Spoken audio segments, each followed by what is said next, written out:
for the layperson, a Luciferian or a Satanist would be someone who is anti-biblical or anti-God of the Bible or anti-Yahweh, Jehovah. However, as I have researched and I have gone on to go further behind or back from the Bible, or the Holy Bible, or the Torah, I'm finding connections with the Egyptians, and I'm finding connections even back to the so-called Atlantean brotherhoods, that there was a rift, and there was, basically it broke off into a brotherhood of light and a brotherhood of darkness. Is this what you've been finding? Absolutely. That's absolutely correct. That's absolutely correct. In actual fact, the Platonic legends, the writings of Plato about Atlantis were expanded upon, and, there's other sort of fragmentary mentions and references to Atlantis in other ancient documents. And Helena Blavatsky, in her book Isis Unveiled, actually put a lot of these fragments together from these ancient texts all referring to Atlantis. And it seems that there was a cataclysm caused by a battle between people that were fighting for compassion and for a society and a world which was based on empathy, and those who were basically following a policy of nihilism, hedonism, and destruction. And the important root of real Luciferianism, rather than, these sort of fake satanic kind of things that you get which orbit the world of heavy metal, I'm talking about real Luciferianism, is that the ultimate game plan is the utter, total destruction of humanity, all living creatures, and the planet itself. The ultimate game plan of the so-called fallen ones is that humanity is an abomination. Mother Nature is an abomination. And it's very, very difficult for a normal person to actually understand how they are following this plan, because the first question that people ask is, well, if they're going to destroy the entire planet, what benefit is it for them, because they've got to live here as well? But unfortunately, these people believe that the spirit world is the real reality. And this is a belief that's not just Luciferian, it's believed in by lots of traditions, such as the monks in the Himalayas, the Buddhist monks in the Himalayas. Reality is really the non-physical plane. Now, this plan of poisoning the sky, poisoning the land, and poisoning the oceans has been dictated to these occultic fraternities by very, very evil demonic entities. And, all demons, all spirits were at one time people. They were people that lived, maybe several centuries ago or a couple of thousand years ago, and they're spirits that have not been able to bring themselves to rest. And through being in the state of non-physicality, but not actually, they're neither in the physical world, they're neither in the spiritual realm, which we call heaven. They are in this kind of grey area that is between the physical and the spiritual realms. Over time, they have become extraordinarily jealous of our ability, humanity's ability, our physical enjoyment of, breathing, walking, making love, tasting food, all of the senses.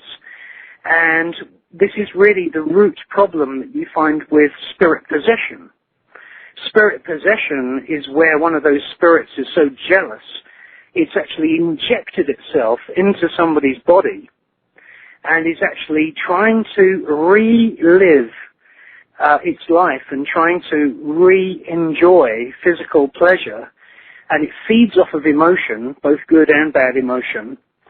And that's really the root of, these poor people that have so-called split personality disorder. It's actually a case where they've got a demon or a spirit or some kind of lost ghost that's actually possessing them.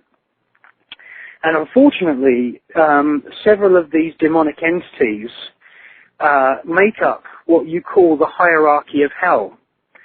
And this has been written about in ancient Arabic texts and ancient Hebrew texts for a very, very long time. It goes back 1900 years. 1900 years ago, there were teachings in the Persian Peninsula, the Arabian Peninsula, of this group of demons that had formed themselves into a kind of royal hierarchy. And over time, these texts made their way to Europe, and they're called grimoires.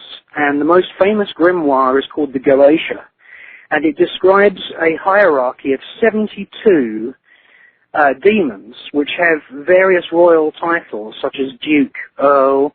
They even have a prime minister, who is called Lucifer Raphael. And each of these 72 demons controls, in turn, legions and legions of lesser demons in this hierarchy. And they've organized themselves in much the same way as we would have the royals, how the royals have organized themselves in the physical world.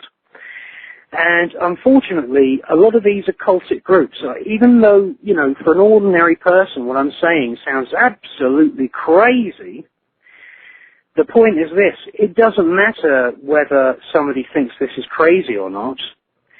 The point is that the royal political elite believe it.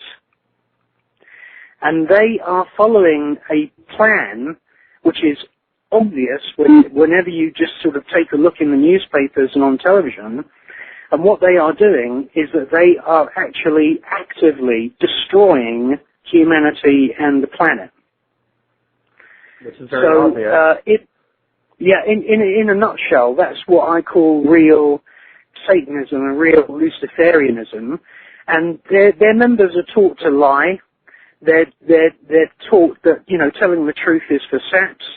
They're taught that normal people, that means everybody that's not a Satanist, is a mundane and they can be killed any time, and killing is okay. That's no problem. And you can look at various websites which are run by these people. They operate lots and lots of fake truth movement pages on social network websites. They actually pose as truth movement leaders.